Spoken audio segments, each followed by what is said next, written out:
Bienvenidos nuevamente a un episodio más de Percepción. Pues es increíble, ¿saben por qué? Porque invitamos a personas que tienen una mirada del mundo diferente. Nos gusta la sanación, nos gusta la educación y el emprendimiento. ¿Por qué? Porque los seres humanos tenemos una energía, Carlos, una energía que debemos equilibrar, pero que también debemos mover, accionar para crear cosas maravillosas en el mundo. Claro que sí, Liliana, y por eso tuvimos a Maribel Sandoval, una mujer extraordinaria y quien nos demuestra por qué su proyecto incide en la calidad de vida de los ciudadanos de Medellín, Liliana. Me encantó Maribel porque ella hace arte, como lo dice Carlos, pero ella le impregna allí un tema espiritual, un tema de emociones, es su sentir el que ella refleja en estas obras de artes, así que es increíble, es una emprendedora maravillosa. Carlos, ¿y cómo viste a Yula? Sanadora completamente. Yula, una mujer extraordinaria y una mirada profunda, una mujer capaz de llevar procesos tanto individuales como colectivos, y nos enseña también cómo se teje y cómo teje sanación a través de diferentes elementos, y no solamente sanación, otras terapias, momentos también de escucha con las comunidades de Medellín. Ella está en la línea de salud mental y adivinen qué, tenemos un profe que transforma a través del arte y que cree que todos los estudiantes son artistas. Obviamente todos somos artistas, nos deben enfocar, nos deben perfeccionar, pero todos podemos crear cosas increíbles. Es el profe César Montoya quien nos deleitó con sus creaciones, con lo que articula a través de los trazos, de las líneas y de lo que en las instituciones educativas se puede operar, puede funcionar y puede desatar a nuestros estudiantes, niños, niñas y adolescentes a abrir nuevas creaciones, a abrir nuevos mundos y a generar una identidad a través del arte y de la magia del arte. Carlos, él lleva, por ejemplo, telas gigantes al colegio, a la institución educativa, y su salón es una obra de arte. Pues que escuchémoslos entonces, los invitamos. Los invitamos, los vamos invitamos, a verlos. Un abrazo, ya nos vemos.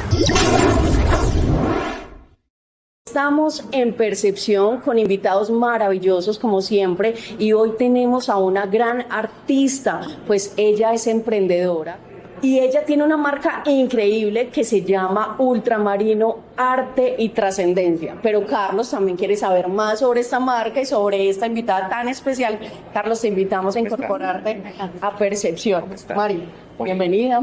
¿Cómo estás? Bienvenida a Percepción. Sabes que nos enorgullece enormemente tenerte en este programa, y además con un emprendimiento y con una marca tan increíble y tan maravillosa, pero sobre todo con ese sentido que le agregas a esas obras de arte, Mari. Entonces, si quieres, vamos hablando un poco de esa marca y de quién eres tú. Cuéntanos un poquito para iniciar cómo deveniste en ese proceso o cómo te empezaste a interesar, digamos, en este ejercicio tan bonito del arte, de tocar a otros, de tejer con las personas. Sí, ok. Bueno, muchas gracias primero que todo por invitarme al programa. Lo que hago en Ultramarino nació conmigo.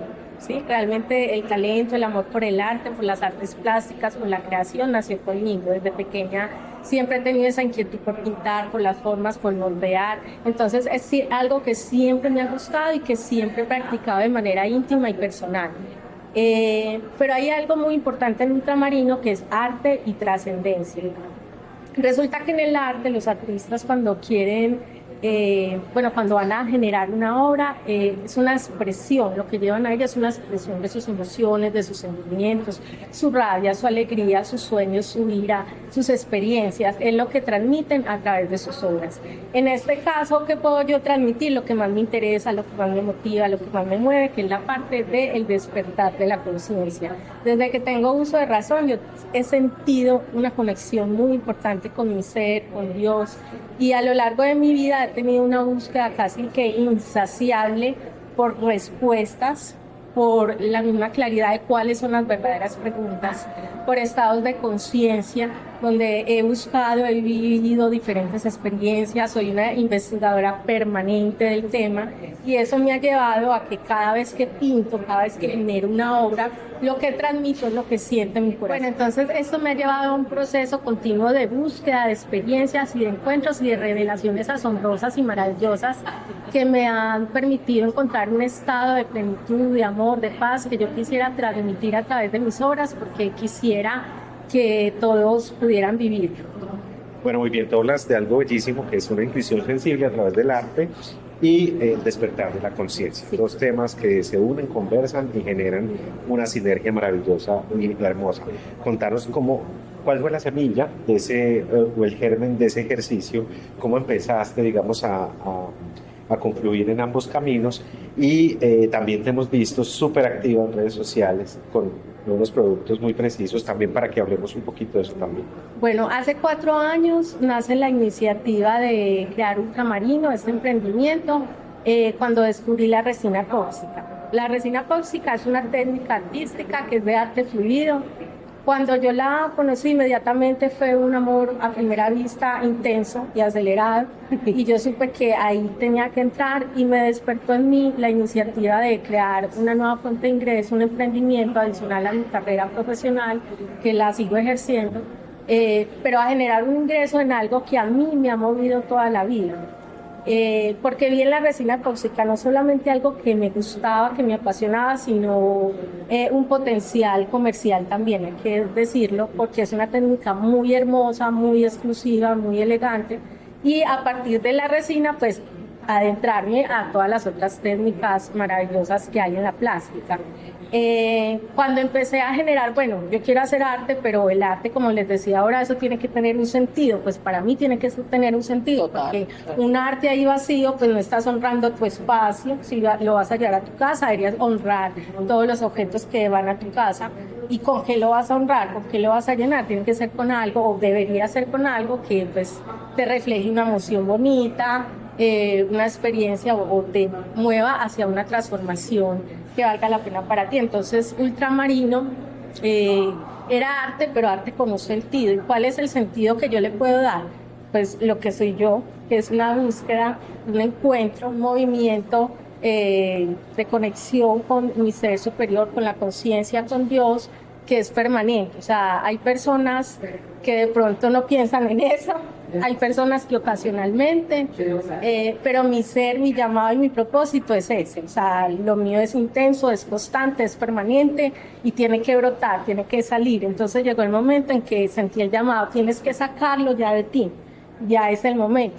Y Ultramarino fue como esa explosión. Qué hermoso, qué lindo, Maribel. Y yo quisiera saber entonces, cuando tú pintas, cuando realizas esta obra de arte, ¿tú sientes sanación para ti? Y si yo la recibo, te la compro. Si tú me dices qué sentiste en ese momento, qué quisiste transmitir en esa obra, para yo también sentirlo, como en este momento, por ejemplo. Ha pasado, ha sido muy lindo esa transmisión de energía, que cuando, por ejemplo, alguien compra una de mis obras, siente eso, yo se lo expreso, se lo interpreto, pero lo más importante es sin yo decirlo, lo que siente la persona al ver la obra. Pero sí, así la creo yo, es mi forma de expresión, de llevar ahí eso que siento por dentro, de alguna manera poder reflejarlo allí. Y yo quiero saber, Carlos, algo más, ¿por qué Ultramarino? Me genera mucha curiosidad el Ultramarino allí. Sí, el Ultramarino, pensé mucho el nombre y me llegó Ultramarino y no se me iba y no se me veía. Ultramarino pues tiene varios significados y todos convergen en el nombre, en la importancia del nombre, y es ultra de lo ultraterrestre, o sea, los seres ultraterrestres que son los espirituales. En este caso hago homenaje a mi ser superior, ultramarino, sino mi ser superior, marino de ultramar, el azul ultramar, que es uno de los colores más valiosos que ha habido en toda la historia. De hecho, el azul ultramar se generaba con una piedra que es el lapislázuli, que es muy costosa, entonces se tuvo que buscar otras alternativas de producción. Y el ultramar, que es lo profundo del mar, la profundidad del mar. Yo soy una persona supremamente profunda, también tengo conversaciones, pues, obviamente superficiales, de todo tipo, pero en mi interior realmente soy una persona muy profunda, entonces ultramarino es eso. Bueno, Maribel, hablemos de algo porque ya me dio curiosidad, porque tú eres una profesional íntegra, Sí. hemos conocido como en otros escenarios de trabajo en la ciudad y con la comunidad también. Hablemos un poquito de tu formación y cómo fue ese proceso de crecimiento, ¿cierto? Porque de alguna manera pues uno va estructurando su ser, va abriendo esas puertas, va generando esa conciencia. También para que quienes nos ven pues se ilustren un poquito en ese camino que también puede ser recorrido por ellos y que de alguna manera pues está ahí a la vuelta de la esquina para que todos estemos, digámoslo así, en homeostasis, en equilibrio o en esa búsqueda también que es valiosa. Bueno, mi formación de base profesional académica es ingeniera. Yo soy ingeniera. ¿Qué les parece? Sí, es ingeniera de productividad y calidad, y la vida me fue llevando hacia la consultoría organizacional y de gestión humana. Precisamente porque mi enfoque, y en eso me especialicé en la gestión humana, mi enfoque es trabajar desde el ser para el hacer. Eso es en la parte laboral, ¿cierto? Pero ahí soy muy objetiva, matemática, pragmática, sí, orientada a resultados, sí, a lo que me pida la entidad. Ya si es una formación en gestión humana y quieren un toque más espiritual o trascendental, pues se lo damos, pero realmente mi experiencia es muy estrictamente orientada a resultados y a procesos. En la parte artística, toda la vida lo he practicado. He sido, como dicen, los artistas de la calle que toda la vida han practicado en la calle, yo soy una artista de la casa. Entonces yo a mí misma me considero artista porque yo toda la vida he sido una artista. No lo había divulgado, pero yo soy artista. He tenido una formación informal continuada en diversas técnicas, lo sigo haciendo. Me encanta experimentar, me aburro con una sola cosa. O sea, tengo que estar explorando, pueden ver que mis técnicas son variadas. Y la parte espiritual, he sido muy estudiosa, investigo, voy allá, pues he tenido experiencias, he participado en diferentes cosas, he renunciado, llegué al punto de decir, bueno, voy a descreer ya de tantos programas mentales para, a través de mi propia experiencia, no lo que me diga nadie más, sino a través de mi propia experiencia, determinar no lo que creo, sino lo que conozco. Y llegué a conocer un ser, y por eso me siento tranquila ya de publicarlo y de hablar sobre ello. Mari, y en este descubrimiento que nos dices un poco de ese ser, ¿cómo lo interpretas tú? ¿Cómo lo vives? ¿Cómo lo experimentas en tus obras, pero también en tu vida como ser humano sensible, como ese ser humano que dijiste, voy a desaprender, como todos sus programas, y voy a experimentar, a sentir, y voy a interpretar eso que siento en mis obras o en mi vida? ¿Cómo es eso? Cuéntanos un poco de eso. Bueno, para mí la conexión con el ser ha sido, o la búsqueda de esa conexión ha sido una constante pues desde pequeña. Como les dije, cada uno nace pues como con una orientación, la mía fue esa. Pero siempre fue una sed, como un vaso que tomaba, a veces se llenaba, pero volvía otra vez a tener sed. Solo hasta hace un año, y eso tengo que decirlo, llegué al punto en que dije, ya, encontré lo que estaba buscando. Respuestas, preguntas, no. Más bien un estado, ¿sí? Y ese estado es ese encuentro con el ser. Eso pasó en 2 segundos, fue una situación muy particular, no hay que hacer cosas raras, no hay que hacer rituales, ni meditaciones, ni nada raro pues desde la madera, no, es una cosa muy sencilla que todos tenemos. Y cuando logré por fin conectar con ese estado, porque había tenido muchas experiencias maravillosas, porque cuando uno busca encuentro, yo toda la vida buscaba, generado, ¿cierto? He movilizado, pero nunca, o sea, seguía esa cosa. Y eso que pasó me llevó a un estado que yo dije, esto es una cosa tan hermosa, es una sensación como que te inflama todas las células, como toda la piel, como todo el corazón, como que te enaltece y te hace sentir tan bien que tú dices, esto es lo que yo estaba esperando, esta es mi casa, es volver a mi casa, es volver a mí, mi casa soy yo, en mi ser superior. Y es un estado tan bonito en el que no es que siempre uno esté en ese nivel de vibración, digamos, es un punto de vibración, pero sé que puedo conectar, que puedo estar allí cada que lo desee, que como seres humanos estamos gobernados por emociones positivas, negativas todo el tiempo. Yo me enojo, me da ira, pero sé que puedo volver allá, ¿sí? A contenerme allá. Pues no tanto contenerme, sino mantenerme balanceada. Cuando logro mantenerme en ese estado, es más difícil dejarme, pues como atacar por esas emociones, perturbar emociones, sentimientos negativos, y ve uno la vida pues como con más tranquilidad. No es como que un estado de indiferencia, no. Es un estado de tranquilidad, y de hecho fue maravilloso porque dije, ya no tengo que buscar nada más, ya lo único que debo hacer es vivir esta experiencia humana arraigada a la tierra, muy presente, aún más presente, pendiente de las problemáticas reales que tiene la humanidad y en un ejercicio permanente de servicio. porque es más importante eso que el estar meditando, que el estar supuestamente orando o ejerciendo actividades para la conexión. Lo más importante es la conexión humana, vivir la experiencia humana aterrizada a las soluciones de solidaridad, generosidad que podamos aportar a los demás. Qué hermoso. Hermoso, Maribel, porque ahí nos demuestras que sos una mujer renacentista, amante del arte y que también se interesa, bueno, en ese ejercicio del arte, las matemáticas, la ingeniería, las relaciones humanas en ese ejercicio de gestión humana, es decir, la psicología. Todas esas aristas que se abren a partir también de una decisión y una toma de posición. Y nos decís algo muy valioso que es el servicio, ¿sí? Un servicio orientado a una presencia en el aquí y en el ahora. Hablarnos un poquito también como de ese ejercicio. ¿Cómo podemos entonces traer a colación ese ejercicio de servicio con esa reinstalación en el presente, con esa transformación de este presente, con de alguna manera también el llamado a movilizarnos en torno a cosas que realmente aporten valor, ofrezcan un futuro y que también generen cierta economía o prosperidad, porque tú también lo traduces en un emprendimiento? Sí, así es. Mira, Carlos, lo que dices es real, pero en toda la historia de la humanidad, pues casi que el comportamiento humano ha sido vergonzoso, caótico, triste.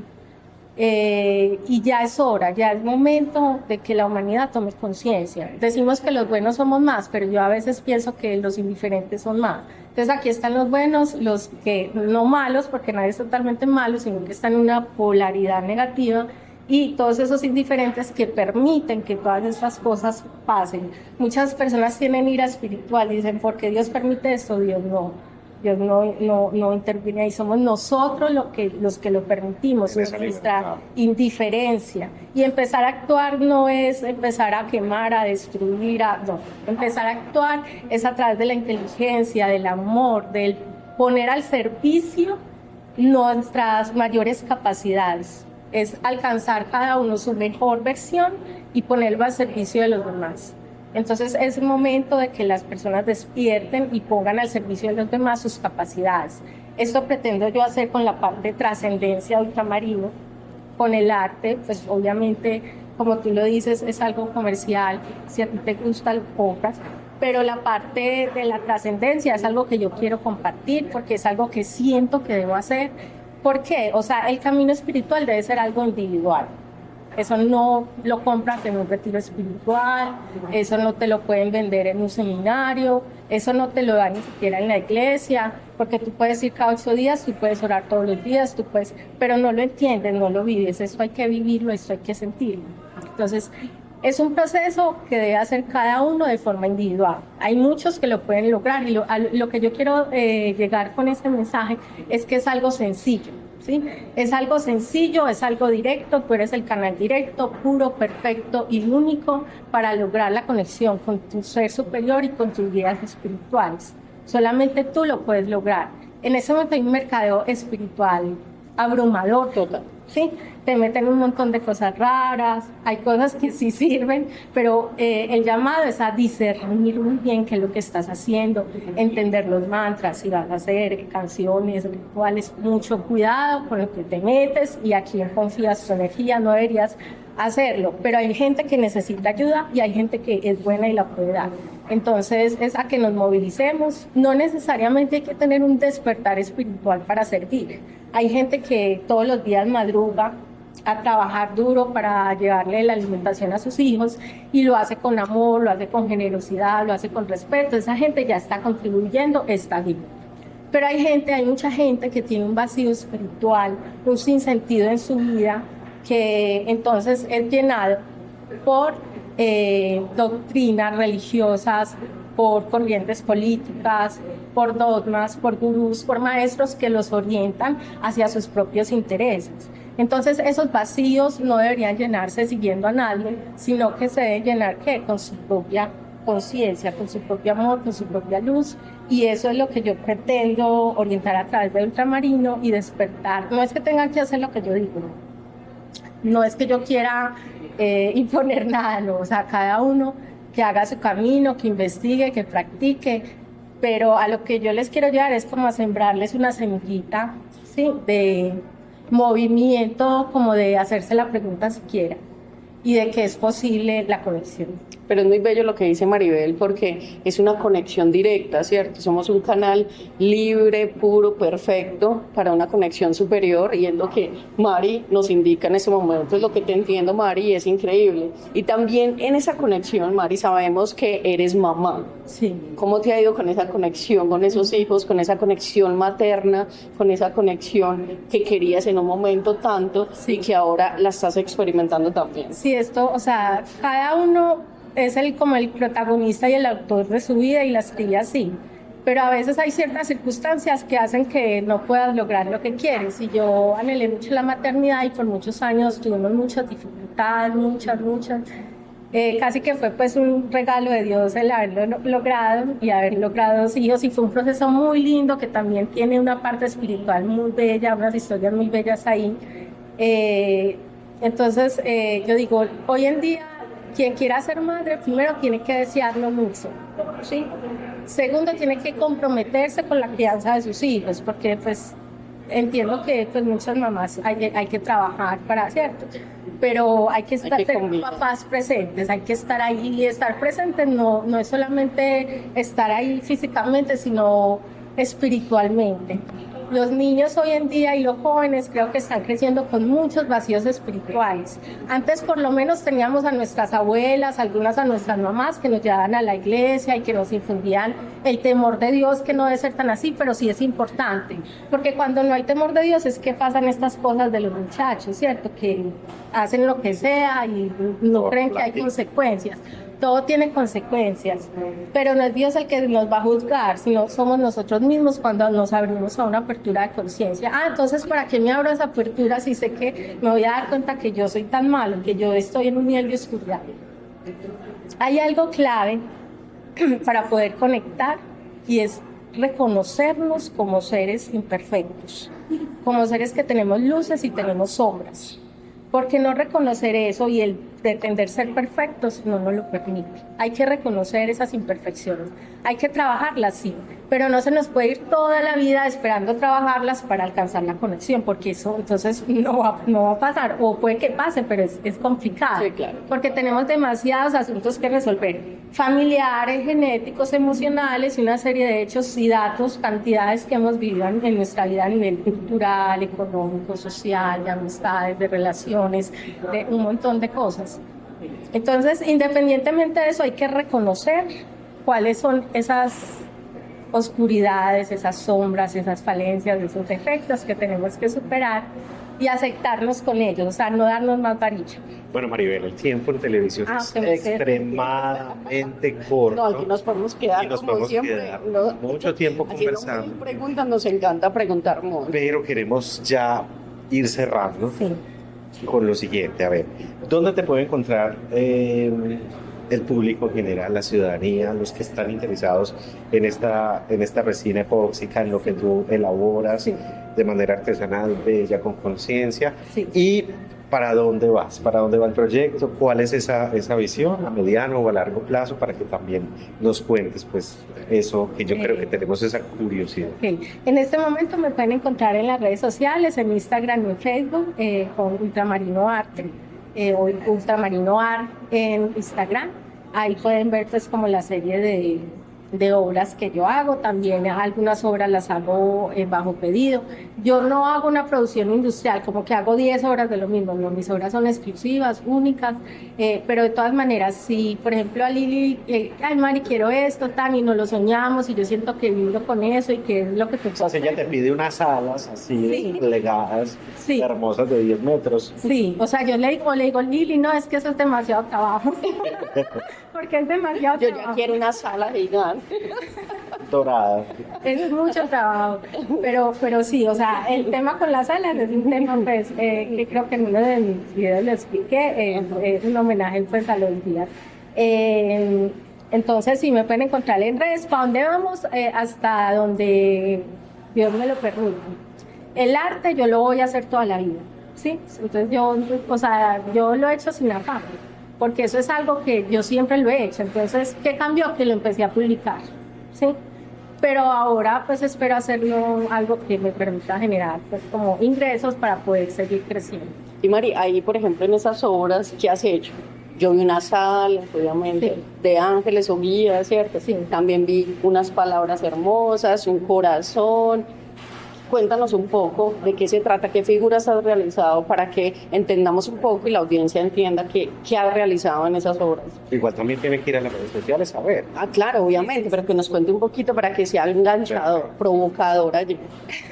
Bueno, yo he hecho obras, diversas obras en resina, como geodas, que son las que tienen los cristales y los cuarzos, que eso amplifica las energías positivas. Espejos también con cuarzos, que la idea es que al mirarse con una mentalidad positiva, eso amplifique esa emoción en una realidad. Ese me encantó. Y porque, Mari, perdona de interrumpirte, el espejo, pero ella explica y argumenta por qué la resonancia y la vibración pues con este espejo es importante para la sanación y también para vernos más bellos, Sí. por dentro y por fuera, ¿cierto? Y también la palabra sanadora, que nos digamos palabras bellas, porque normalmente como seres humanos nos atacamos a nosotros mismos, que ese espejo sirva un poco de ese reflejo, pero ves, con palabras sanadoras. O Y tú sea, lo el explicas ahí también. merecimiento es la clave. Cuando ahorita terminaba que no hay que esperar a ser perfectos para hacer la conexión y sentirnos merecedores. Esa palabra es clave,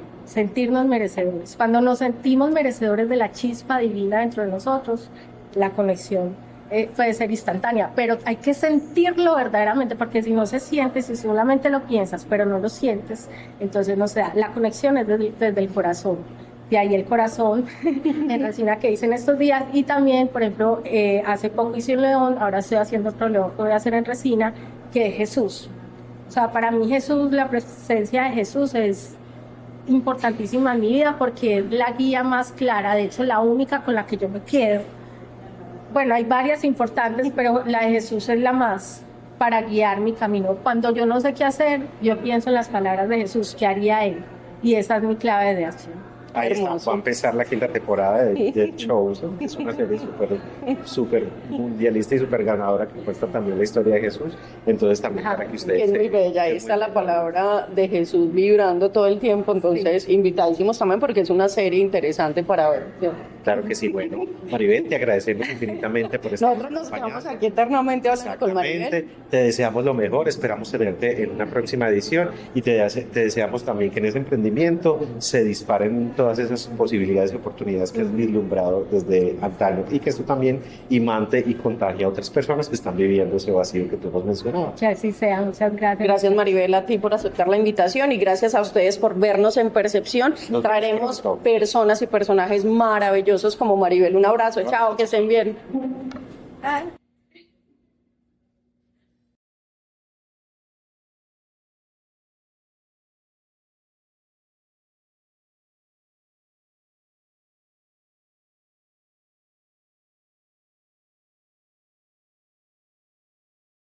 Bienvenidos a Percepción nuevamente y contamos el día de hoy con un invitado especial porque tiene una sensibilidad por el arte, por la vida, por esa interpretación del mundo y lo tenemos acá en Percepción. Él es César Augusto Montoya Vélez. César, bienvenido. Profe, Carlos, también te queremos invitar para que hables con el profe porque te tenemos muchas preguntas, profe. Bienvenido.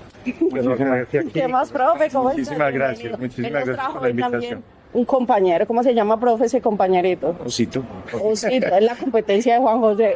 Sí, estamos viendo a quién es más juicioso y quién se queda más estático para las cámaras. Profe, bienvenido a Percepción. Gracias. Bueno, cuéntenos, ¿qué hace usted, profe, en las aulas de clase con los estudiantes? ¿Cómo les enseña el arte? Cuéntenos un poquito de eso, profe. Bueno, realmente al sector educativo caí fue prácticamente por paracaídas. Realmente no fue un proyecto como que yo me lo hubiera destinado, un propósito, no. Sencillamente no fue por una apuesta que hice como en el año 2009, una novia a que no es capaz, yo a que sí, y viéndome sin trabajo y queriendo como cambiar un poco de perspectiva porque estaba hace muchos años trabajando en el sector artístico y cultural. Quería hacer como más, sentía que de pronto el arte en cierta manera es muy elitista y quería de alguna manera acercar ese mundo en el que yo he vivido toda la vida y acercarlo o darle un propósito y pensé en los niños y de alguna manera terminé conectado vinculado como con la Secretaría de Educación ya hace 15 años. Qué hermoso. Estoy en este proceso. Maravilloso, profe. Bueno, profe, usted lo hemos visto en unos ejercicios, en unos lienzos que llaman con los chicos en el tema de pupitres. Pero antes de irnos para allá, ¿cierto? Queremos preguntarle, porque también nos hace mucha, digámoslo así, pregunta, el tema de su formación. Es artista plástico, cómo fue ese proceso de conocimiento, de consolidación, cómo se fue, digamos, madurando para llegar a este impresionante punto en el cual pues, lo hemos visto, ya vamos a hablar de eso, y de una forma en que se ha intervenido el aula, la escuela, los estudiantes, incluso los mismos padres de familia. Pero ¿cómo inició esa semilla? ¿Cómo llegaste al mundo del arte? ¿Cómo caíste ahí? Pues ahí caí, no, realmente nací antes de que esta ciudad como tal existiera. Mi mamá se preparó desde siempre para mi llegada. Yo soy como el hijo mayor de cuatro, que somos cuatro hermanos, papá y mamá y cuatro. Y antes, más o menos, mediados de los años 70, digamos que el origen fue en las textileras en Medellín, todo lo que es la industria de la moda. Mi mamá estaba vinculada en esa época cosiendo literalmente calzones, ropa interior femenina. Era diseñadora y conoció a mi papá, un montañero venido del suroeste antioqueño, y se enamoraron. Entonces mi papá le dijo, bueno, sálgase a trabajar que yo la sostengo, pues todo súper macho. Y mi mamá se puso, como sabía coser, se puso a hacer juguetes, a preparar mi venida, a hacer peluches y osos, muñequitos. Antes de venir, cuando nací, ya había una tal cantidad de abismal. Tenía muchos juguetes, que eran los juguetes más o menos finales de los 70s y principios de los 80s. Y ahí es como nace, que fue como un niño como esperado y sumergido como en un ambiente como de mucha ternura y mucho afecto, pero en un momento muy convulsionado de la ciudad de Medellín, que fue el barrio Castilla. Más o menos nací en el 78 y vivimos hasta 1985, cuando la misma violencia nos tocó desplazarse. Entonces mis primeros años como artista, de alguna manera rayando las calles, construyendo moldelería, porque en mi casa, a partir de los peluches, se hizo una microempresa de peluches. Entonces yo a mi mamá le ayudaba a construir. Primero me daba las cartulinas y yo, niño, rayaba. Luego con esos moldes, en esas cartulinas se trazaban los moldes.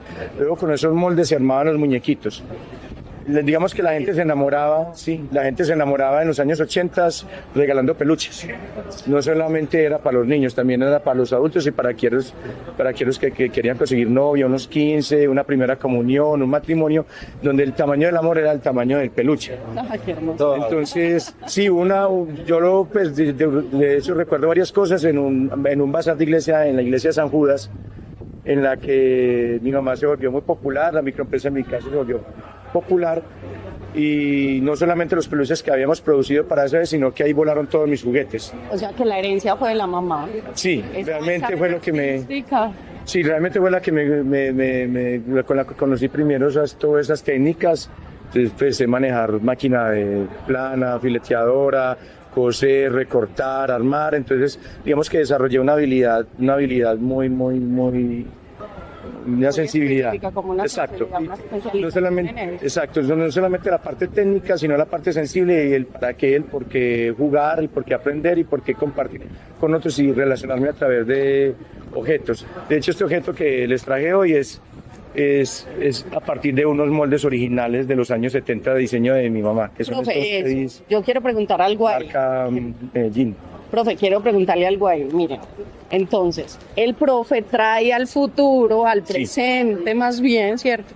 Esta enseñanza de la mamá, qué hermoso, ya iba para allá. Y él lo enseña a los estudiantes, pero con otras técnicas artísticas. Entonces, ¿cuál es la innovación ahí, profe? Muy bella esa historia que nos acabas de contar, que no la conocíamos, que esas venas artísticas vienen por parte de la mamá. Antes de nacer, y que además estos osos vienen producto de la mamá, qué hermosura. Pero él, obviamente, le pone ese toque personal y le pone ese toque innovador. Entonces, profe, cuéntenos por qué están rayados así, usted que enseña actualmente. Bueno, pues siempre he tenido como oportunidad de tener buena educación. Todo ha sido, digamos que becado, he tenido como muchísima suerte de alguna manera, y he tenido muy buenos maestros.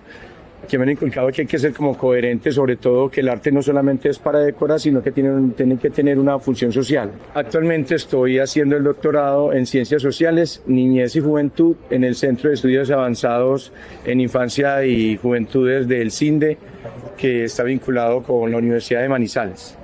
Entonces, a partir como de esa exploración, empiezo yo como a debatirme realmente mis prácticas pedagógicas, también mis prácticas artísticas y ahora con mi rol de investigador.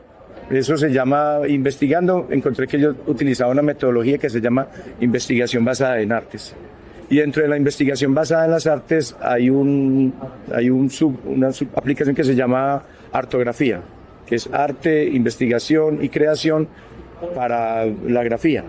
Y ahí uno de esos métodos exige que uno primero se encuentre a sí mismo como ser humano, como persona, como creador, y entonces empecé a reconstruir mis memorias de infancia, como la historia que les acabé de contar del origen de estos peluches.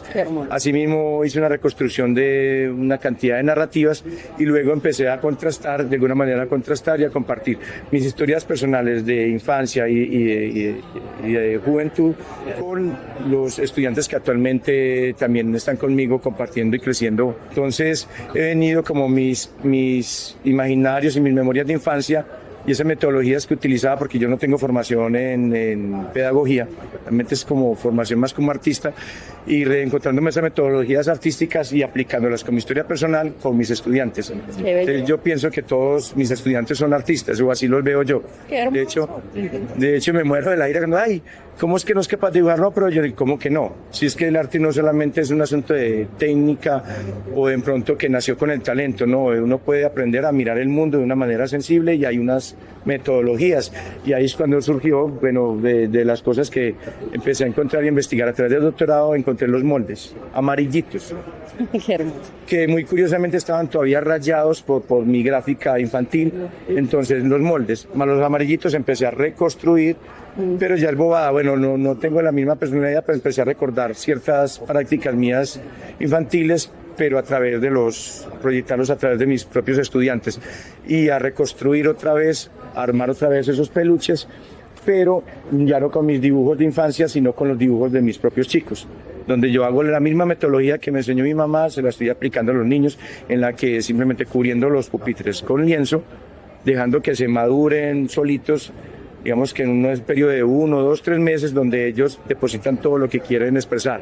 Digamos que libertad de expresión, dejo esos pupitres allá, no los vuelvo a ver y ya doy mis contenidos normales y luego de 2, 3 meses recojo esos retazos, alguna cosecha y ya con esos retazos empecé como a reconstruir y armar estas piezas tridimensionales, que son como unos artefactos tridimensionales, o digamos que unos grafitis tridimensionales, en los que uno puede hacer lectura de una infancia. O sea, digamos que no se logra, digamos que medir qué van a hacer los muchachos, sino que se disfruta de la infancia tal como son. Y entonces se ha empezado a generar como un respeto hacia las expresiones del otro.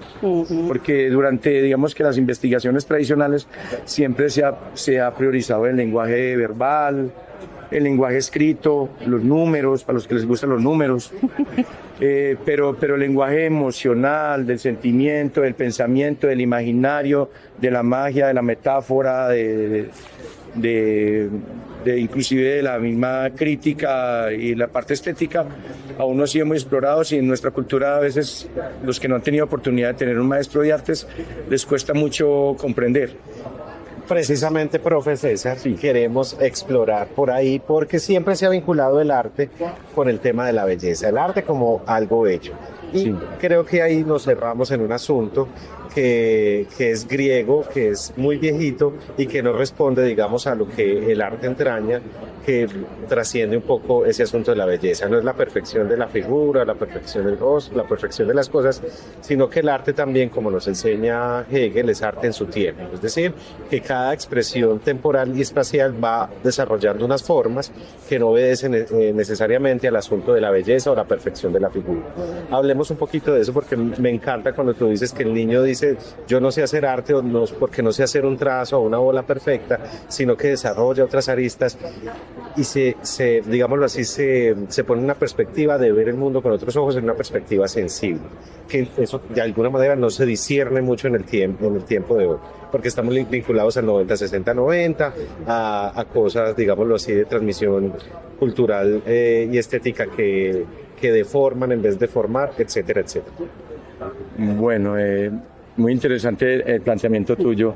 Es un asunto como de romantización, hemos caído como en una romantización del arte como en sí mismo, en la que solo producen arte los genios, aquellos personajes por allá en una buhardilla encerrados como unos locos extraños que reproducen arte para sí mismo y que son realmente ajenos a los otros, pero que más o menos en el siglo XX, luego de los periodos de la Primera y Segunda Guerra Mundial, los artistas de esa época empezaron a replantearse. O sea, la gente hubo como un cansancio de simplemente el hecho de representar fielmente la naturaleza como los fotógrafos. O sea, una fotografía hace un trabajo igualito a la naturaleza, que hay más allá de eso, sobre todo la expresión de los sentimientos y las emociones. Pero más que eso, digamos que el dolor, la tragedia, la violencia es un terreno fértil, que ahí es donde la oportunidad del arte hace que empecemos a conectar. Profe, queremos saber la importancia del arte en las instituciones educativas, en los colegios. ¿Por qué enseñar arte a nuestros niños, niñas y jóvenes? Bueno, el arte es importantísimo y es como un derecho cultural. De hecho, es un derecho que está en la misma Constitución, que todos tenemos y tenemos acceso al derecho a través pues de el área de educación artística y cultural. Todos los niños tienen ese derecho. Que faltaría un poco, digamos que en el sistema educativo a veces no se valora tanto porque se le da valor al arte por un asunto como de resultado. Como un asunto como de resultado y se media demasiado básico entre lo bello y lo feo. O sea, simplificamos demasiado el grado de profundidad que puede ver el arte y esa incidencia que hoy día no es meramente estético, sino social. Y un poder transformador, sobre todo lo que podemos lograr a través de trabajos que son colectivos, que incluyen a todas las diversidades. Realmente radica ahí el superpoder de las artes a través de la diferencia. Y desde cada persona, digamos, que da una solución distinta, mientras que en las matemáticas, para un problema solamente hay una solución, pero para el lado de las artes, para cada problema hay una solución distinta dependiendo de la cantidad de personas que habitan como un territorio. Bueno, profe César, también queremos conocer un poquito más ese portafolio y ese ejercicio también que has venido tejiendo con los estudiantes a través de los procesos de mediación, digámoslo así, cultural, estética, hasta política, que implica también que el estudiante se convierta y se sienta también en un productor de arte o en una persona que reflexiona también estéticamente o que tiene una capacidad, digámoslo así, que devela de su inconsciente y que empieza también, digámoslo así, a trabajar en el aula de clase, en los ejercicios. Mostrarnos un poquito porque queremos conocer, mirar, chismosear, ver eso que ya tú has volvemos a ver el osito conectando también a lo largo de años para que lo veamos Venga, también. profe, lo muestro así. Pero yo creo que hay Mírenlo que... acá. Obviamente después los vamos a mostrar mucho más al detalle. Y miren, el profe tiene acá un montón de cosas bellas, artísticas y demás. Profe, entonces cuéntenos un poco ahí esta historia. Pues básicamente la pieza en sí, o sea, es como una especie de bitácora o de digamos que de un contenido como de ruta, como hacia dónde voy disperso. De alguna manera esta pieza como tal no es cualquier pieza, sino que digamos que es una crítica sobre todo a la sociedad de control, que a veces de pronto desde las instituciones educativas, la norma y la disciplina a veces cohíben realmente lo que los niños sientan y piensan. Entonces esta realmente es una crítica a ese asunto de formativo. En este caso se llama Diario Observador del Estudiante. Entonces a partir, digamos, que de esa inspiración de ese diario que normalmente tienen en todas las instituciones educativas, que es de alguna manera un control de comportamiento o de disciplina, nace la inspiración. A partir de esas travesuras, esa disrupción, o esas disidencias, o problemas. Esa libertad un poco. Digamos que sí, de esa libertad excesiva que se le da a los estudiantes, o que ellos se la toman de alguna manera, ese proceso de adolescencia. A partir de esas travesuras empiezan a crearse obras, o sea, a tramitar toda esa energía que ellos tienen contenida en obras de arte. Entonces empiezo a diseñar una cantidad de métodos y dispositivos que a través de un trabajo colaborativo empiezan a canalizar todo ese pensamiento y lo que los niños tienen afuera. Y ahí empiezan los muchachos, digamos, que a nivelarse o de alguna manera a actuar en armonía en entornos sociales. Profe, tú nos decías algo del adolescente, que hay veces decimos que el adolescente es incomprendido o que todo a veces lo hace mal. Desde el arte tú das otras miradas hacia adolescente como creador, como innovador, como un chico que puede generar arte o que puede generar unas cosas bellísimas.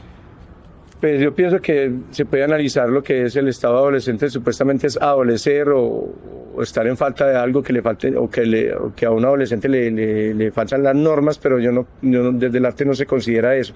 De alguna manera, históricamente en la historia de las sociedades, de la cultura, siempre ha habido un adolescente o una persona joven transformando el mundo, porque de alguna manera hay un asunto en el adolescente que el adolescente no piensa en la muerte. O sea, siempre hay una esperanza o algo, o una energía que puede transformar. O sea, Creadora. Una energía creadora, porque nosotros como adultos de alguna manera empezamos a los sesgos, las censuras, las experiencias de las derrotas y las pérdidas, hace que nos volvamos muy miedosos. Mientras que un adolescente no, un adolescente va a lo que va sin medir, o sea, no tiene, digamos que no tiene medidas en el sentido de que hacen las cosas sin pereza, de una van a lo que van. Entonces esa energía es importantísima porque es realmente lo que transforma. De alguna manera la sociedad discrimina a los jóvenes y eso no está bien, porque si usted mira desde el arte, digamos que ahí nace el potencial para poder cambiar una sociedad. No, excelente, profe César, pero si podemos abrir un poquito, digamos, ese ejercicio. Está curioso, Sí, porque ya nos lo vamos a mostró mostrar y es ahí. muy hermoso. Sí, que podamos ver algunas de esas siluetas de esos ejercicios. Y Por acá. Bueno, les presento pues el diario Observador del Estudiante con 3 caritas o ositos, que es como de alguna manera la marca que he estado como desarrollando ya por mi historia personal de elaborar peluches de infancia, pero que esto se ha transformado en una metodología. En este caso, pues simplemente un asunto gráfico de no ver el mal, no escuchar el mal, no decir el mal, como con algunas filosofías muy antiguas. Entonces se ha puesto pues como una colección como de objetos. Acá pues hay un retrato como de mi antigua pandilla o algo así de adolescente. Yo también tuve mi pandilla y mi grupo de amigos, de los cuales ya por el paso de la vida ya no están muchos. Pero acá hay un primer como retrato que lo hice pues con caricaturas o el paintbrush en un computador que me gané en el año de 1995. Que nace de una propuesta innovadora de tratar de recuperar el río Medellín haciendo pesebres con elementos de reciclaje. Entonces llega a mi casa humilde un supercomputador y empiezo yo a desarrollar de alguna manera esa parte técnica y de diseño que me ha marcado durante toda la vida. También pues recojo, digamos que en este proceso como docente, pero a la vez como artista y ahora como investigador, estoy también recogiendo mis propias memorias. Y estos son mis primeros dibujos de infancia. Realmente este es como prácticamente el primero o el más antiguo que fue conservado porque mi mamá lo conservó, no por lo valioso que haya expresado ahí, sino porque eran sus moldes con el que podía hacer más peluches o muñecos de felpa para la venta. Pero que es importante y todo nace desde aquí en el sentido que yo veo a mis estudiantes como espejos, o me pongo en el lugar de los otros para poder de alguna manera aterrizar como todo ese conocimiento, esa experiencia y canalizar a través de ellos en metodologías que ellos puedan comprender. Entonces, la mejor método es el espejo y entonces ellos también traen dibujos de la casa y de alguna manera se arman debates. Aquí lo que ven es simplemente unos textos, pero no son cualquier texto, sino una metodología de escucharlos. Lo que pasa es que hay métodos para poder escuchar a los niños y a los jóvenes con las encuestas, pero las encuestas realmente, en el estado en que están, realmente un estudiante o un niño no te dice, o sea, él te responde lo que vos quieres escuchar como adulto y se va a cohibir literalmente, pero hay otros métodos un poco más interesantes, muy desde la metodología artística de mediados del siglo XX, como el cadáver exquisito, que es recoger a través de la pregunta lo que ellos piensan y sienten y rotándola a la hojita, pero con una dosis especial. Hay una narrativa aquí implícita que se llama El viaje del héroe, el héroe de Joseph Campbell, que es la metodología que hacen los artistas, los cineastas, para poder construir una historia. Entonces yo resumo dos: el azar del cadáver exquisito de Salvador Dalí, pero con la metodología de Joseph Campbell, que diseñaba guiones que son fabulosos y son ganadores, y que son para jóvenes, como por ejemplo Harry Potter se creó bajo esa metodología, pero yo lo estoy aplicando en una clase, en una horita, y recojo unas historias muy interesantes, que de ahí es que si usted se pone a leer eso, son 1001 ideas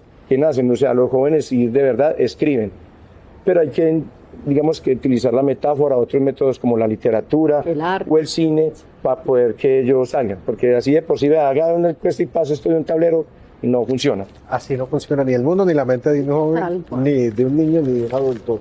Hay algo bello ahí. Obviamente todo es hermoso, ¿cierto? Pero no vamos a poder ver todo el libro, ¿cierto? Ahí como... Pero hay algo allí, miren los muñecos acá, el tema de las tizas. Cuéntanos un poco esa técnica de las tizas y cómo empezó allí a generarse en los tableros. Cuéntanos un poco ese proceso, profe, porque es hermoso realmente. Eso, bueno, lo que son tableros, o le llamo yo, pues en el argot del arte, palincestos, ya que un tablero se escribe, se borra, se escribe, se borra, se escribe, se borra. Es un asunto como efímero, pero él nace radicalmente en el año 2020 con la pandemia. En la pandemia todos nos encierran y bueno, todos conocemos esa historia. Pero luego de regresar, o sea, yo quedo harto de la pandemia, en el sentido de que la tecnología, de alguna manera, a pesar de unirnos, nos unió, pero también nos desunió, y ese asunto con la asepsia y eso.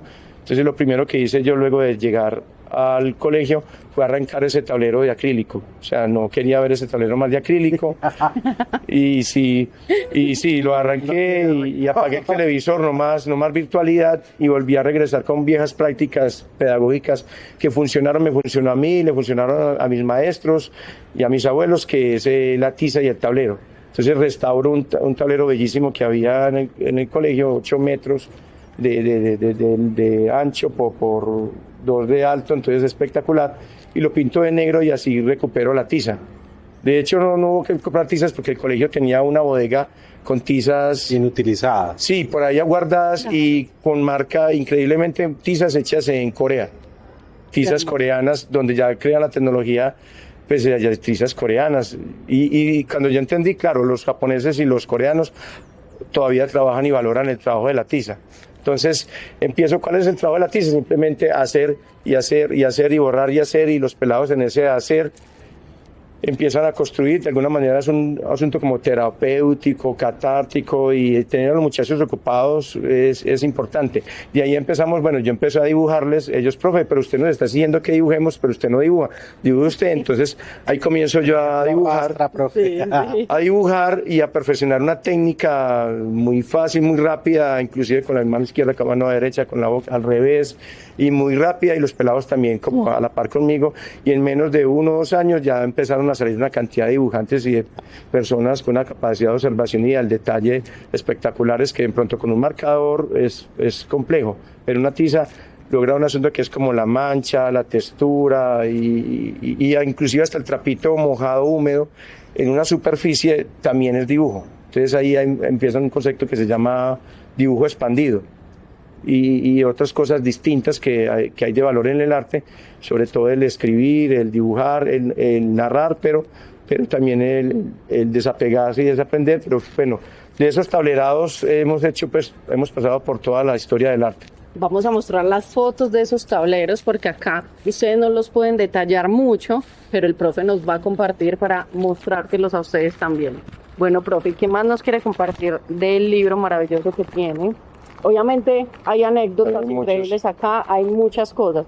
Profe, pero yo quiero volver un poco para conectar precisamente este libro con tu técnica y la técnica de tu mamá, que vamos cerrando un poco porque mira que tú haces como una esfera allí redondita, donde conectas precisamente este libro, conectas tus técnicas, conectas lo que enseñas a los estudiantes precisamente con estos osos. Entonces, ya nos contaste, pero que nos resumas un poco cómo fue esa enseñanza de la mamá, de los moldes, y ahorita cómo lo traes al presente para enseñarlo a los estudiantes. Bueno, lo primero y es importante, y es reconciliarse con la infancia, porque si por experiencia les digo que cuando a uno le pasa cualquier cosa, por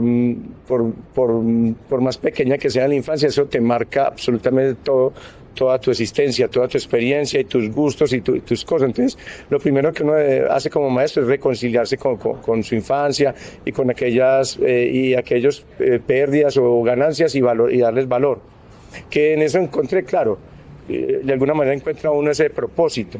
Y en ese propósito lo que hice fue compartir esas experiencias que yo tenía de niño en un pequeño taller de muñecos de felpa en mi casa, y esas técnicas y ese hacer y esa técnica que yo desarrollé muy en mis primeros años, y realmente volver a reconstruir otra vez a partir de esos moldes que quedaron y esos pequeños dibujos, y volverlos a reconstruir con mis estudiantes.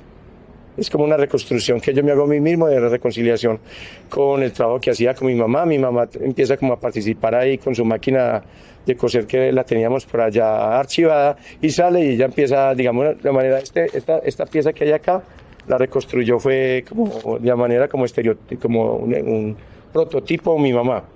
Y entonces, bueno, yo volví otra vez la maquinita de coser, pero bueno, eso es una técnica, digamos, que muy compleja. Entonces, no, hay que facilitar el trabajo técnico. Entonces ya desarrollamos un trabajo que es con bolsas plásticas, ya ni siquiera tela, sino bolsas plásticas recicladas, y en vez de una máquina de coser o hilo o aguja, que a veces es dispendioso y delicado, y estoy cosiendo ahora con cinta pegante transparente. Entonces con eso uno cinta, y uno hace elementos enormes, gigantescos, con mínimos materiales.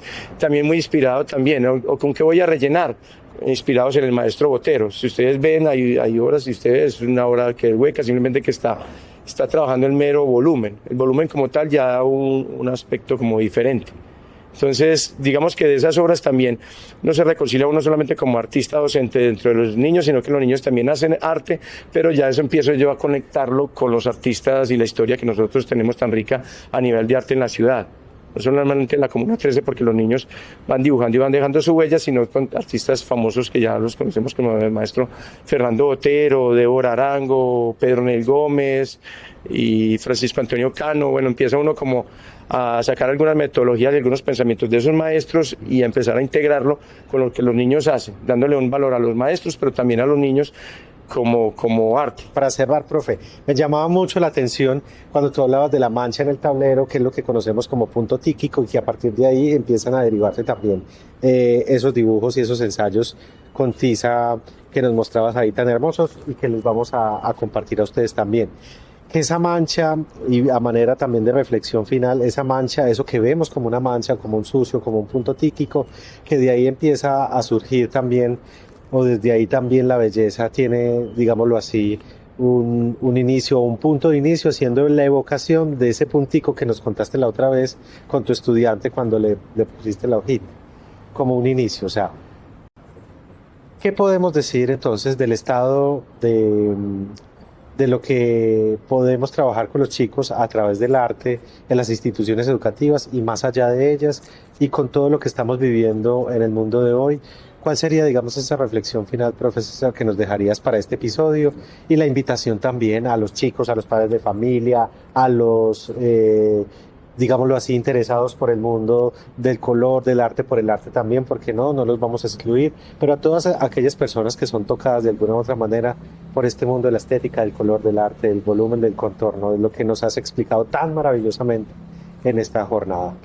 Bueno, yo creo que de pronto entre las clases que más recuerdo no fue precisamente clases de historia del arte como tal y formación específica y profesional en las artes. Realmente mi primera clase, podríamos decir, ahora que hay una serie importante en Max, que es Sin Querer Queriendo, con la obra de Chavo del Ocho y eso. La primera clase, y de alguna manera mi único referente como pedagogo, es una clase famosa que ustedes la pueden buscar en YouTube, que se llama Clase de Arte del Chavo del Ocho. Eso es una cosa humorística, pero de ahí realmente nacen una cantidad de ideas. Se me prendió el bombillo con ese capítulo que ustedes lo pueden buscar. Y ahí hay un juego muy interesante entre el profesor Girafales, esa postura así grandote, muy parecido a mí, de cierta manera, cierta característica, pero también están los niños. Y entonces a través, digamos que el humor es que nace ese cambio de perspectiva, con unos dibujos sencillos. Recuerdo mucho uno que se llama La Chiforínfula o La Choropómpila. ¿Qué es la chinforínfula? Simplemente es un reguero de imágenes de colores, un reguero así extraño. Y entonces es como un asunto de que el profesor no entiende qué hace el Chavo del Ocho, pero el Chavo le dice que es una chiforínfula. Entonces el profesor queda, bueno, pero ¿qué es una chiforínfula? No sabe qué es, pero simplemente no le puede poner un 1, sino que le coloca un 5, porque el asunto de que como el arte es tan expandido y es tan abstracto y es una simple mancha, dice, no, pues quedó igualita, porque ¿quién conoce cómo es una chiforínfula? Ese primer ejercicio se lo coloco yo a los niños, dibujarme una chiforínfula, un cosiaco y un pispirispis. Entonces ellos literalmente se quedan así, pero ¿cómo es? Cuando se indagan y cómo es y empiezan a utilizar la imaginación, y empiezan a hacer la primera más o menos con juego de palabras, como les suena, como lo sientan, expresan. Entonces de ahí, a partir de ese trabajo de interpretación, yo les digo, le quedó igualito, le coloco un 5, y ahí ese gesto ya ellos se hablan, que es la posibilidad de reinterpretar a partir de un punto, una mancha, lo que uno quiera hacer. Sí, es el valor y lo que uno piensa y siente con respecto y cómo le habla a la obra de arte. Las obras de arte por sí mismas hablan, pero uno le puede colocar, sí, interpretación. Hay un asunto de metáfora simbólico que uno le coloca, y ahí es donde empieza el juego. Entonces, a partir de ese programa he hecho algunos ejercicios y han surgido unas metodologías muy interesantes, y ya saben los pelados que en ese momento saben que uno siempre espera de ellos que me sorprendan. Entonces ya he visto pues que se esfuerzan. Si no me hacen reír, entonces mal. O sea, me tienen que sorprender, entonces se sienten como un poco presionados. Y a veces esto es así, o yo no sé dibujar, o usted pretende, es que profe, yo no soy artista, usted pretende que todos salgan artistas, y yo sí, es que ¿por qué no? Todos son artistas. Entonces le va uno dando como ese valor, va uno compartiendo, y va de alguna manera, cuando uno socializa con todo el grupo y empieza a devenir a partir de un punto que hay más allá, apuesto que cada niño va a tener una versión distinta de ese mismo punto. Y es eso, no es hacer el punto igualito, no es el asunto de imitar fielmente la naturaleza, sino a partir de ese punto que puede suceder. Profe, un estudiante te dijo que ese punto era un inicio. Exacto, sí, de las mejores respuestas y las más brillantes, las más lúcidas.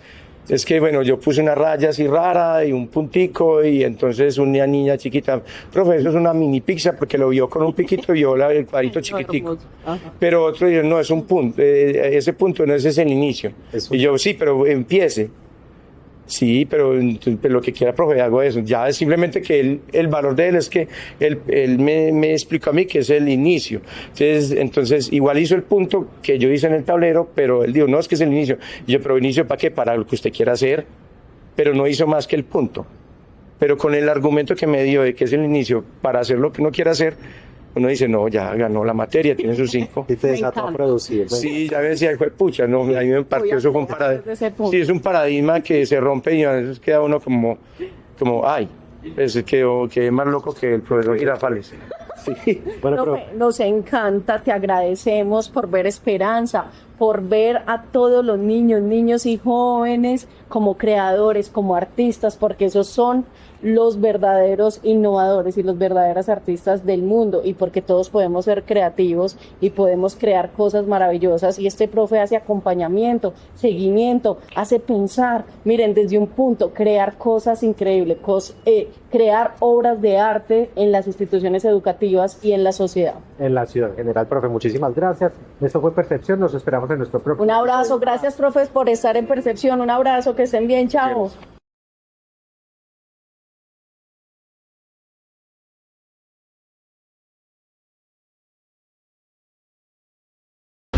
Y seguimos en Percepción con invitados extraordinarios, maravillosos, como nos gusta acá y como les gusta también a ustedes. Y hoy contamos con la presencia de Yula. Me encanta ese nombre. Yula, bienvenida. Carlos, te invitamos también a conocer a Yula el día de hoy, porque Yula es psicóloga, es Bienvenida. una mujer sanadora. Gracias. Que respeta mucho, obviamente, ese proceso de cada ser humano, pero que ayuda a buscar, a encontrar soluciones siempre para esa cura o para esa visión del mundo de cada ser humano, de ese paciente. Pero ¿quién mejor que nos cuente que Yula? Y Yula, ¿de dónde viene ese nombre? ¿Y cómo te llamas tú? Tu nombre completo, que nos cuentes a todos, por favor. Muy bienvenida. Bueno, Bienvenida, Yula. muchas gracias pues como por la invitación, a mi compañera Carla, que me cuenta de ustedes y que gracias a Eso. ella se hace como la invitación, entonces yo tengo como la apertura para poder acompañar. Y bueno, quiero hacer como un comillado y es el tema de la cura, algo que es como tan especial, pero también como tan complejo. Muy bien. Pero quiero dejarlo de que hay un respeto muy especial por cada sujeto, Exacto, cada en proceso. el que cada proceso tiene un camino y son ellos mismos quienes la encuentran a partir del acompañamiento que podamos hacer con lo que nosotros hagamos de manera grupal e individual, ¿cierto? Tal cual, Es lo que como nos un decía escenario. Carla también, que es un respeto por ese proceso del otro, que acompañan, Sí. pero que cada quien encuentra su camino. Pero ¿sí? yo creo que eso es, pues es como algo en lo que todo el mundo piensa como, ay, es el psicólogo también, el ¿Es que la magia lleva. o es algo No, así? no, Una es la receta persona, mágica, no. es el mismo sujeto Exacto. quien se permite desde su propia apertura, desde su propio sentir, desde su propio compromiso y responsabilidad consigo mismo, quien se da la oportunidad para hacer otro tipo de cosas. Es Nos la encanta. singularidad, Liliana y Yula. Bueno, hablemos un poquito y vámonos emocionando, pues, porque estos temas de alguna manera nos tocan la fibra y nos encantan.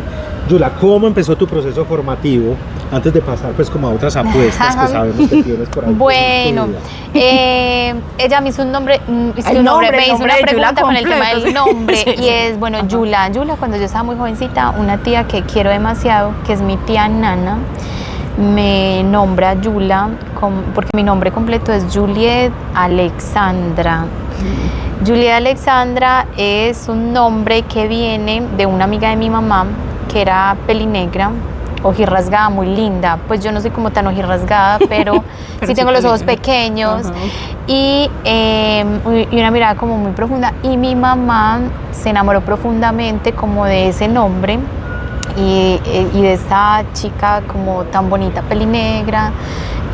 Mi mamá venía como de un estrato social muy bajo también, pues como en diferentes condiciones, y ella como que había idealizado a la muchacha porque la muchacha venía de un estrato social muy alto. Pues yo vengo de un estrato social bajo, ahorita soy un estrato social pues como medio, y en ese sentido mi mamá se enamora del nombre, como ella, ¿quién es? Ella es la China, la muchacha le decían la China. Y ¿cómo se llama? Julia Alexa. Cuando yo tengo una hija, la voy a llamar Julia Alexa. Ella era Julia Alexa y ella me coloca Julia Alexandra. Ah, mira. Entonces ya después mi tía, siendo yo como una de sus sobrinas favoritas, ella me lo dice, no es para alardear, pero mi tía me dice que yo soy como una de sus sobrinas favoritas, mi tía Nana. Tan bella. Y ella me dice como, yo te coloqué Yula como para ahorrarte un poco, porque además tú eres muy especial para mí, entonces para ahorrarte un poco el camino. Y me gustaba como conjugar el nombre de Yula Alexandra. Yula. Súper bonito. Es como un poco eso. Súper sonoro. Y en el territorio, vamos al tema de la formación, así Yula, desde jovencita. Y nada, allí se tejió como un escenario de confianza, se tejió un escenario de amor por el territorio, siendo una familia muy diferente en el sentido de que no le interesaba, por ejemplo, en mi casa a mi mamá nunca le interesaba el escenario de el vecino. No, mi mamá ha sido una mujer como muy conservadora, una mujer pobre pero conservada. Entonces pasaba al escenario de no me meto en esto, pues si la gente está aguantando, pues cada quien verá. Entonces, pero no, mi abuela, y ella le encantaba como compartir su alimento y yo aprendí con ella a compartir lo que teníamos, y yo soy así, yo comparto lo que tengo, o sea, todo. Y desde ahí pasan muchas cosas. nuestra formación fue una formación muy interesante, era una escuela, pero mi mamá, siendo una mujer que nos cuidaba mucho a nosotras como mujeres, nos llevaba entonces a la escuela privada, a la escuela de monjas. Recuerdo muy bien que nos cuidaba mucho el cabello, porque éramos 2 hermanas, de cabellos muy hermosos. Y en el ejercicio de formación siempre hubo algo muy lindo que se rescató y era lo académico. Siempre me gustó sobresalir, yo tengo que confesar eso, para agradarle como a la madre, que sí, me gusta mucho nombrarlo como en este programa, pues por el sentido de la forma que tiene, pero en mi ejercicio terapéutico eso es lo que me ha acompañado, como por querer agradarle a la madre. Qué hermoso. Quise sobresalir mucho académicamente, pero cuando encontré mi propio camino, sin querer ya agradarle a nadie, pues ya lo puedo nombrar con más tranquilidad, sin querer agradarle de verdad, ya dije como, este no es como el fin de todo es otra cosa. Y cuando me esculco un poco más, encuentro un talento que no esperaba encontrar. Cuando me bajé de querer como realmente eso, encontré que podía ser empresa, que no me tenía que detener a esperar la mirada de lo otro, sino como La realmente, exacto, sino que ya realmente había un proceso muy interesante interno. Qué belleza. Y fue como arreglar la casa. Igual yo llevo años en psicoanálisis, analista Yula, de análisis. Un momento, que esa es la siguiente pregunta, Yula, pues cuéntenos, ya que se adelantó ahí un poquito, esa formación. La formación tuya, ¿cuál es? Yo le debo como, todavía me falta demasiado como por seguir sanando muchas cosas en relación a todo y a mi historia de vida, pero yo le llevo como todo, le doy las gracias a mi camino, como a un ejercicio de pues yo no soy analista, ¿no? Yo soy psicóloga clínica, terapeuta. Yo me gradué a los 20 años. Algún día soñaría con ser analista, pero me falta demasiado. Pero mi proceso terapéutico de análisis no es lo mismo el análisis pues que el proceso terapéutico. Yo me analizo. Y me analizo desde que tengo 18 años y ya tengo 33. Y yo soy muy fiel en todo y me gusta mucho como quedarme ahí como en una posición a veces.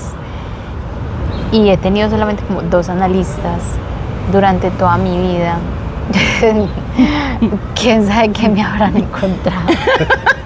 Pero yo he encontrado también muchas cosas, hemos tenido transferencias contra transferencias, o sea, han pasado cosas muy bacanas, pero la verdad que ha sido el análisis el que me ha permitido respirar, caminar, encontrarme, detenerme, hacer silencio, hacer la pausa, quedarme callada. Qué hermoso.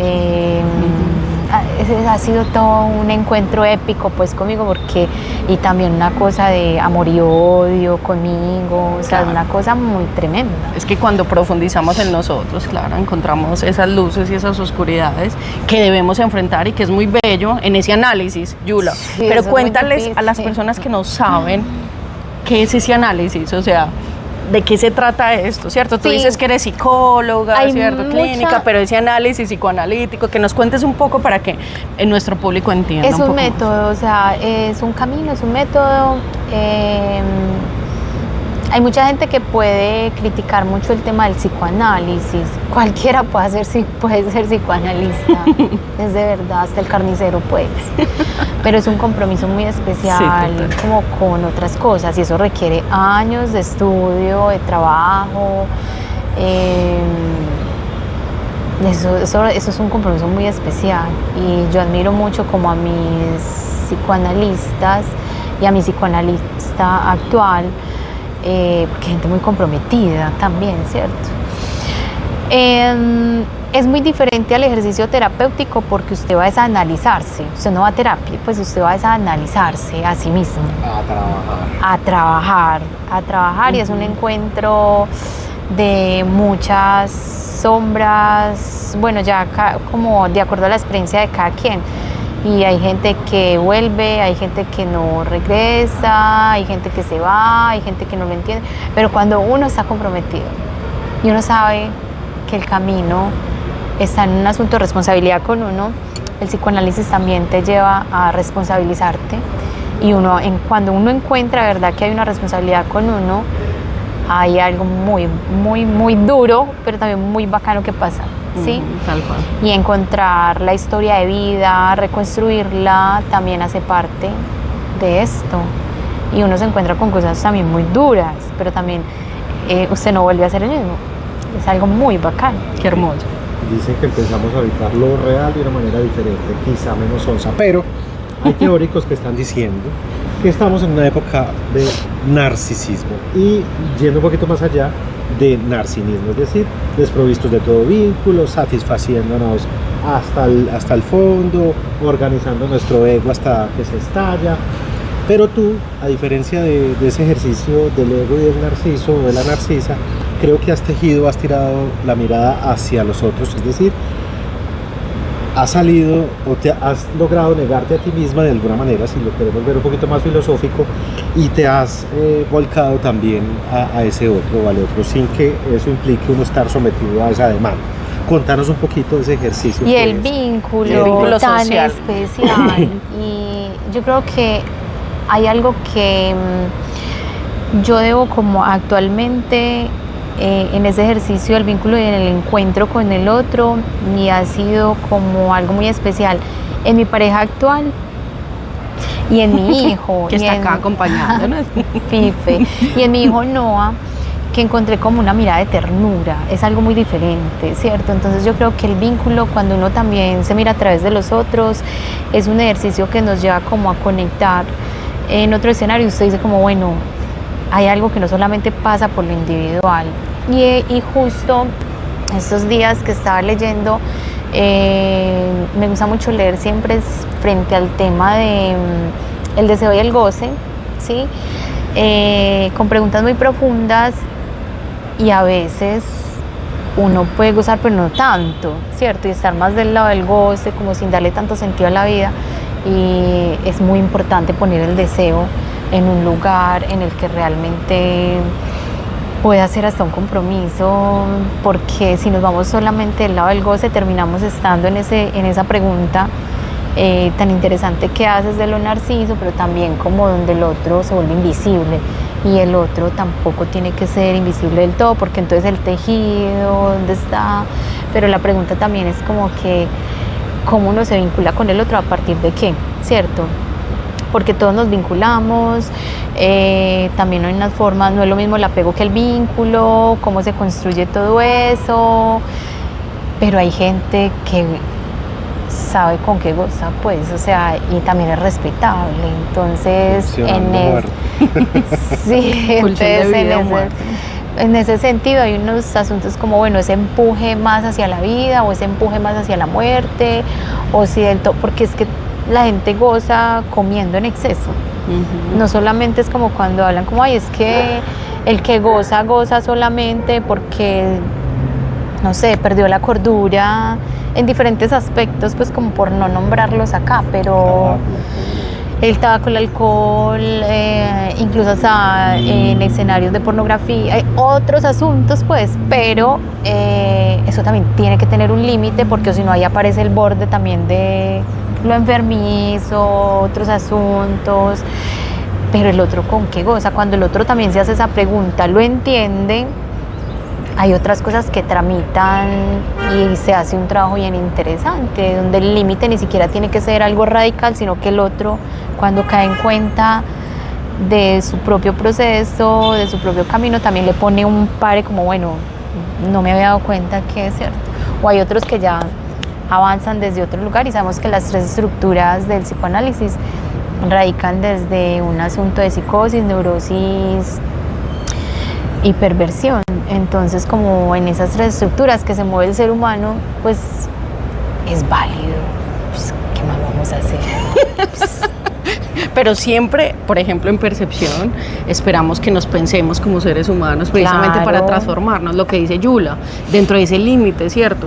Del límite de pensarme a mí, hasta dónde llego yo, cuál es mi límite y cuál es el límite que le pongo al otro, por amor a mí, pero también por amor al otro, ¿cierto? Entonces creo que en ese lazo social es muy importante construir todos nos constituimos como seres humanos, pero también con respeto y con amor y como creando una sociedad mejor. Para nosotros eso es vital. Invitamos siempre a todos, obviamente a algunos les sirve más la psicología, a otros les sirve más el psicoanálisis, a otros les sirve más hacer ejercicio, no sé, ¿cierto? Diferentes enfoques, pero la invitación siempre es a transformar algo, ¿cierto? A pensarnos en algo. Y precisamente eso Yula tiene un consultorio y me parece muy bello porque ella dice que lo pensó, lo planeó y lo ejecutó. Cuéntanos un poco ese trabajo precisamente en territorio, pero también con el consultorio allí, ¿cómo haces, Yula, en tu práctica? Siempre pensando en el tema de nombremos, pongámoslo en palabras, nombremos, y ahí es donde está la puerta abierta como al tema del psicoanálisis de la palabra. Pues la palabra es todo, pues el lenguaje, todo es cierto. Entonces, un día hicimos reunión, pues porque me gusta mucho contar desde el tejido social para construir las cosas como con lo otro, porque me gusta hacer, soy de las psicólogas clínicas que hacen cartografías sociales, porque yo tenía un reto en la UPB. Yo me acuerdo cuando me dicen como, bueno, usted viene a esta maestría, yo era la más joven, usted viene a esta maestría, usted está muy joven, mire a ver si se quiere dar más años para mirarlo o lo deja hasta ahí, porque quiere estar acá. Y yo a veces quiero conjugar la clínica con lo social y voy a hacer clínica en mi barrio. Yula, vamos a dejar ahí en punta porque queremos seguir conversando contigo y este será el primero de muchos, pero el tiempo en televisión es demasiado corto. Queremos invitarte a que nos dejes finalmente un mensajito, porque de alguna manera pues toda esta vocación tiene un sentido, conduce a algún lugar, pero también dónde te pueden encontrar y un mensaje que le quieras dejar a la ciudadanía en este momento. Sí, yo no sé esto dónde nos vaya a llevar o me vaya a llevar, no sé dónde nos vaya a llevar, porque esto ya está con muchas personas. Lo que les quiero decir es que sean imparables. También uno puede ser imparable, pero uno se tiene que detener para escuchar, sentir el corazón y saber hacia dónde quiere ir. Eso nos guía también, y la palabra es fundamental. Yo espero que nos veamos pronto. @ el consultorio de Yula en Instagram. Ya.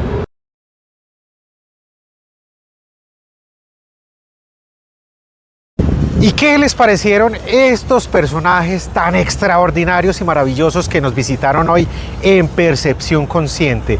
Yula, una mujer que es capaz de adentrarse en el psiquismo de su comunidad y que genera transformaciones, Liliana. Me gustó mucho algo que dijo Yula, que la solución de cada ser humano es diferente, que debemos en terapia escuchar a cada uno, que no hay fórmulas. Obviamente hay consejos, hay tips, pero cada persona en terapia es diferente y necesita una sanación diferente. Eso me encantó, Carlos. Claro que sí, y el profe César Montoya, ese deleite con esas figuras que construye, la forma en que conduce a sus alumnos o que los va llevando o que va mediando con ellos para generar una apertura mental en torno al arte, Liliana. Ese profe tiene pasión por enseñar el arte, por crear. Él dice que un estudiante empieza a rayar y que se va direccionando, pero que es un artista y nos encanta. Imagínate que él hace rayar el salón, obviamente con telas especiales, y hace que los mismos estudiantes creen sus obras de arte. Y hace unas obras de arte increíble con los estudiantes en tiza. Es una técnica maravillosa y hermosa, ya lo vieron.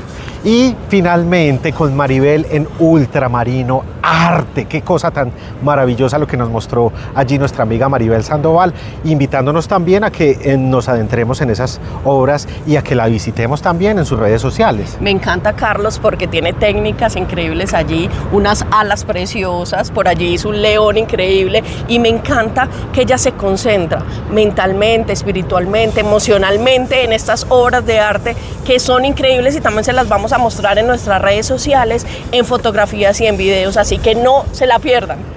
Los invitamos entonces a quedarse y a esperar el próximo episodio de Percepción Claro que Consciente, sí, que va a ser tenemos muy muchas especial. sorpresas, un Chao, abrazo, nos vemos en el vemos, otro, chao. Eso.